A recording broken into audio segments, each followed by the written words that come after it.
como ya me presentó Romy, yo soy Antonella Sosa Ridolfi, soy cardióloga del servicio de acá del Hospital Pena, estoy como médica de planta y también actualmente como instructora de la residencia, así que agradecerles por la invitación a participar, porque siempre es algo que suma un granito de arena, y personalmente justo este tema es un tema que a mí me gusta mucho, y tuve la oportunidad de hacer una rotación antes de la pandemia y después un curso anual a distancia, así que espero también poder aportarles un granito de arena a los que estén haciendo el curso.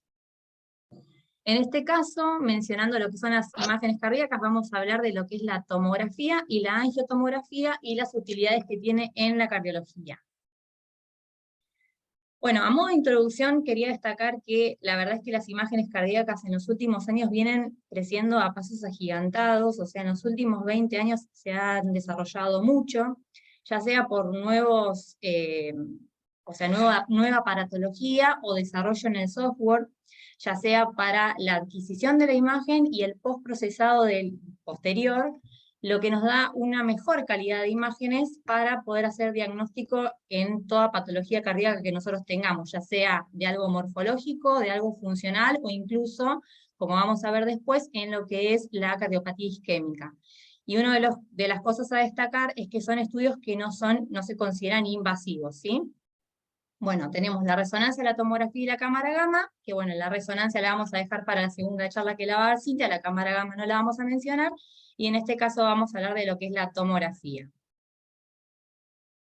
Bueno, entrando en lo que es la utilidad en cardiología, sabemos que la enfermedad coronaria se considera la mayor causa de morbi y mortalidad, ¿sí? Tanto en los países desarrollados como en vías de desarrollo, por lo cual si nosotros podemos hacer una detección precoz, pudiendo implementar intervenciones, podríamos reducir su progresión o incluso podríamos lograr su regresión en ciertas enfermedades, ¿sí? Sabemos que el cateterismo, bueno, la cinecoronariografía, es el método de referencia que tenemos para poder cuantificar una obstrucción coronaria de forma objetiva y directa, y que incluso un paciente que está con un síndrome coronario agudo, que le hacemos el cateterismo, podríamos resolverlo en forma inmediata mediante viento vascular. El tema es que es un procedimiento invasivo, comparando con la tomografía, y tenemos un riesgo de complicaciones del 2%. Yendo un poco de historia de lo que es la tomografía, en el año 98 es cuando se inician a tomar las primeras imágenes cardíacas mediante el tomógrafo multicorte o multislice, donde se combinaban la alta resolución temporal y espacial que tiene la tomografía con la sincronización con el electro, así que esto es lo que llamamos gatillado cardíaco, es decir, nos permite tomar una imagen en cierto momento del ciclo cardíaco, ¿sí? Ahí es cuando surge. En el año 2004, con el avance de los tomógrafos, surgen los tomógrafos de 64 cortes, o bueno, filas de detectores, y ahí se empiezan a tomar las primeras imágenes cardíacas, porque bueno, el mínimo equipamiento para una angiografía de coronarias es de 64 cortes, que eso por ahí es un detalle porque en casos de menos cortes, como por ejemplo es el caso de nuestro hospital, que es de 16, no podríamos utilizarlo para esto. Respecto a las utilidades en cardiología, esto es lo que vamos por ahí a desarrollar durante esta charla, pero bueno, mencionar que lo vamos a utilizar tanto para la cuantificación del calcio coronario como para la angiotomografía de arterias coronarias. Y un aspecto a destacar es el tema de que el paciente se va a exponer a radiación. Bueno, entrando en lo que son las generalidades de la tomografía, vamos a tener, como vemos en la foto, un escáner y un software que nos va a permitir tanto la toma de imágenes como después el postprocesado.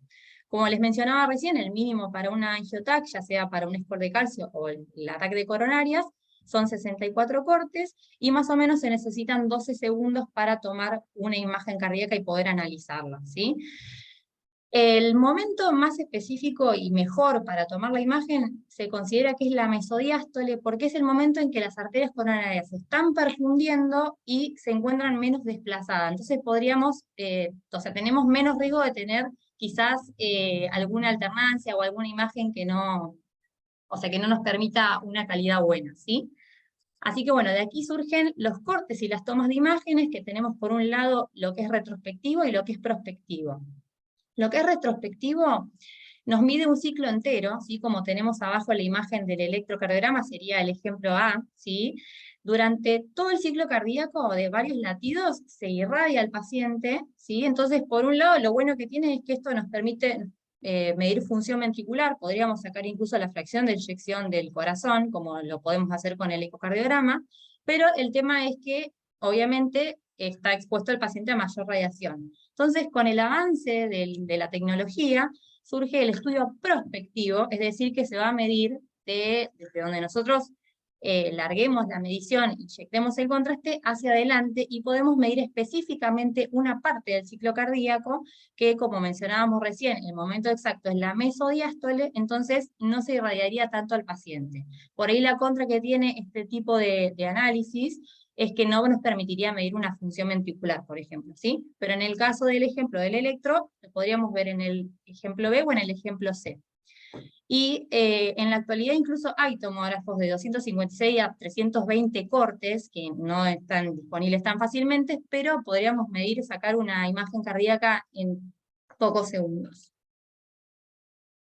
Bueno, respecto a la preparación del paciente, como para ir entrando en tema, como vemos en la foto, ¿sí? Tenemos ahí el escáner, lo primero que vamos a hacer es controlar los signos vitales, que incluso se lo hace ir el día anterior a tomar la imagen, ¿sí? Para ver que no esté taquicárdico, incluso lo ideal es que esté sobre 60 latidos por minuto, para obtener una mejor calidad de imagen. Vamos a obtener una vía periférica, no solo para la inyección del contraste, sino por si el paciente se nos llega a descompensar por algo, es necesario tenerla. Bueno, en el caso de que el paciente esté taquicárdico, se les da betabloqueantes tanto antes como durante el estudio, lo mismo para se le trata la hipertensión, y bueno, evitar el tema de las alergias, a ver si es alérgico hay que premedicar, bueno, o estar atento en caso que lo haga, ¿sí? Hay ciertas condiciones que son requeridas para la evaluación coronaria mediante angiografía, que son dependientes del paciente, que sería que el paciente pueda colaborar con nosotros porque durante esos 12 segundos que se toma la imagen el paciente tiene que estar en apnea, o sea que tiene que poder aguantar. La frecuencia tiene que estar entre 60 y 70, no tiene que tener contraindicaciones para betabloqueantes, ni tampoco tiene que tener alteraciones de ritmo porque eso obviamente nos va a alterar la calidad de la imagen. Y bueno, la obesidad extrema por el tema del tomógrafo. Y respecto al equipamiento o el personal, bueno, el tema de los cortes, como mencionábamos hoy, la sincronización que vamos a utilizar, tener un personal entrenado y deberíamos tener una disponibilidad de 24 horas al día o 7 días por semana, que bueno, eso no en todos lados pasa. Bueno, mencionando por ahí lo que hablábamos de la radiación, me pareció lindo este cuadro porque empieza con lo que es la placa de tórax, que es lo que por ahí el estudio que más usamos que genera radiación. Fíjense cómo las unidades de radiación van de 0,05 a 0,24, ¿sí? Y comparando los estudios de tomografía en cardiología, lo que le sigue comparando con la radiografía es el puntaje del score de calcio, una angiotomografía con gatillado prospectivo, que era el que le hacíamos de acá para adelante, y la cámara gamma, que se hace solo de estrés, ¿sí? Esos tienen entre 1 o 2 unidades de radiación.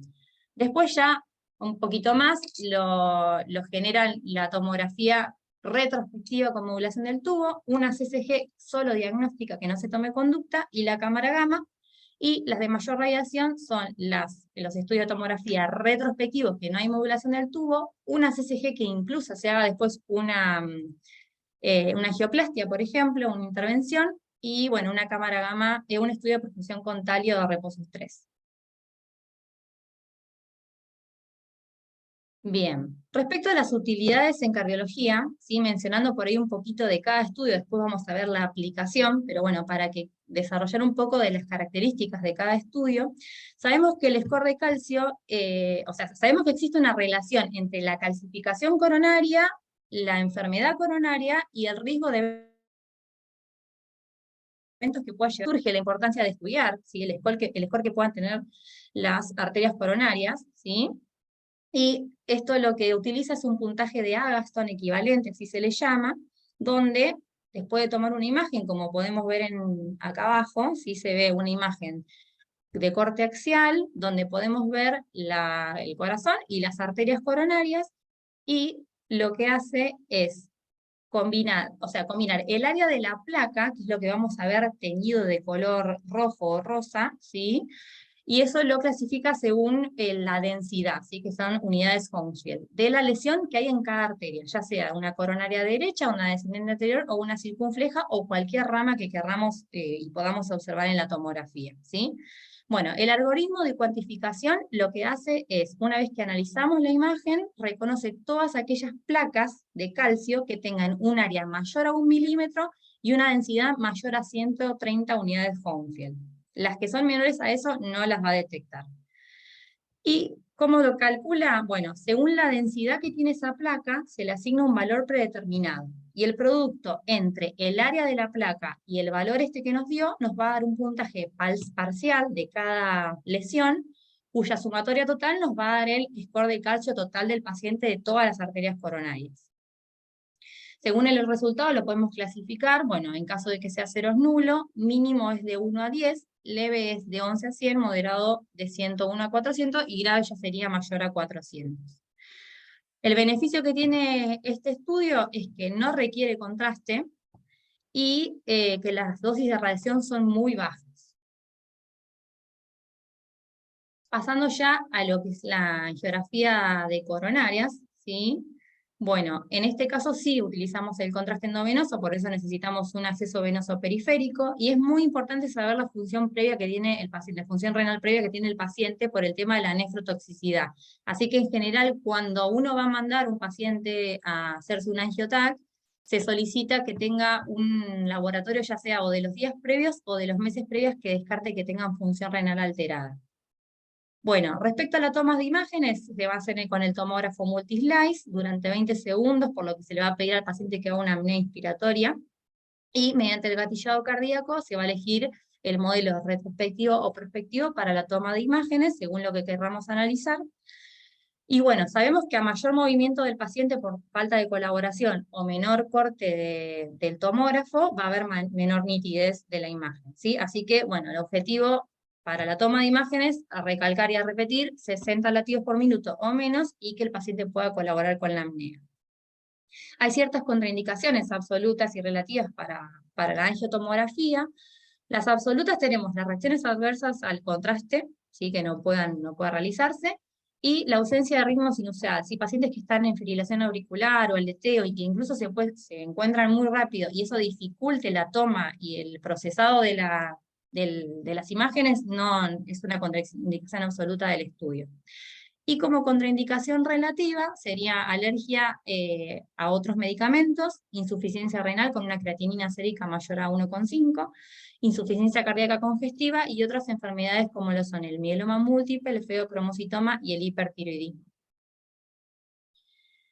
Bien, continuando con la angiotac, el análisis se debe hacer en forma secuencial y en forma ordenada para facilitar la interpretación de los hallazgos que encontremos y evitar errores diagnósticos.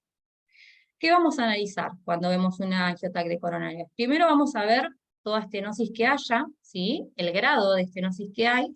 Vamos a caracterizar la placa, si es puntiforme, si ocupa más del 10% de la arteria, y vamos a también evaluar la función ventricular en caso que lo necesitemos, que lo haríamos mediante el análisis retrospectivo. Después de esto se hace un postprocesado, ¿sí? Bidimensional y tridimensional, que lo que nos permite es hacer una reconstrucción multiplanar y tridimensional, como les muestro acá en las imágenes, empezando con la multiplanar, que es la que tenemos a la izquierda. Fíjense cómo lo que nos permite es desplegar toda la arteria en su totalidad, porque si uno agarra una imagen, un corte axial o coronal, no veríamos toda la arteria, porque quizás empieza con un nacimiento más anterior y después va rodeando el corazón, y de esta forma la podemos ver bien toda desplegada para ver todo tipo de estenosis, ¿sí? Mejora también la visualización de segmentos coronarios, permite caracterizar la placa que haya la misma. Y respecto a la reconstrucción tridimensional, que es el dibujo, la imagen de la derecha, lo que nos ilustra es la anatomía coronaria y la relación que tiene también con las estructuras adyacentes. Eso está muy bueno cuando, por ejemplo, tenemos una anomalía de coronaria, que nos hagan una reconstrucción tridimensional y que uno pueda ver el recorrido que está teniendo la arteria, es de mucha utilidad.